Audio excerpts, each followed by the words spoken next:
সম্মানিত তৌহিদ জনতা, আপনারা জানেন ভারতের হিন্দু মহারাষ্ট্রের যে পুরোহিত এবং বিজেপি যে উগ্র নেতা, সর্বকালের সর্বশ্রেষ্ঠ মহানবী জনাবে মুহাম্মদ রাসূলুল্লাহ সাল্লাল্লাহু আলাইহি সাল্লামের শানে অবমাননা করছে।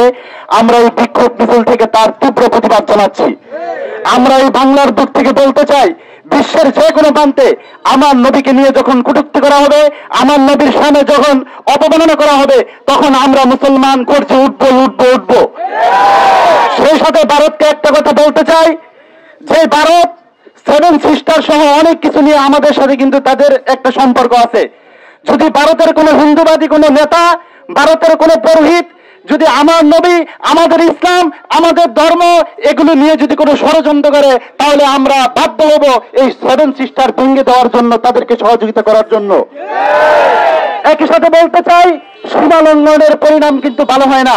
বিগত আওয়ামী লীগ ফ্যাসিস্ট সরকার যখন সীমা লঙ্ঘন করছে, আলেম ওলামা ইসলামের সাথে যখন তারা বেয়াদবি করেছে, তখন কিন্তু তারা তাদের সবকিছু ছেড়ে তারা কিন্তু এই দেশ থেকে পালাতে বাধ্য হয়েছে।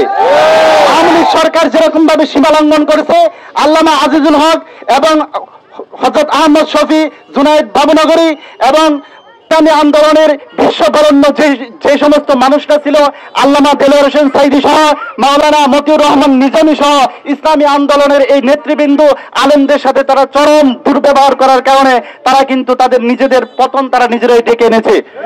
সুতরাং আবারও যদি ইসলাম ধর্ম এবং এই সমস্ত আলেম ওলামাদের সাথে নবীর শানে যদি কটূক্তি করা হয়, তাহলে যেই রাষ্ট্রই করবে, যেই ধর্ম যেই দেশের থেকেই করা হবে, আমরা তার তীব্র প্রতিবাদ করব এবং নবীজির শানে কার্যক্রম করার কারণে তাদের সেই রাষ্ট্র কিন্তু ভেঙে যাবে।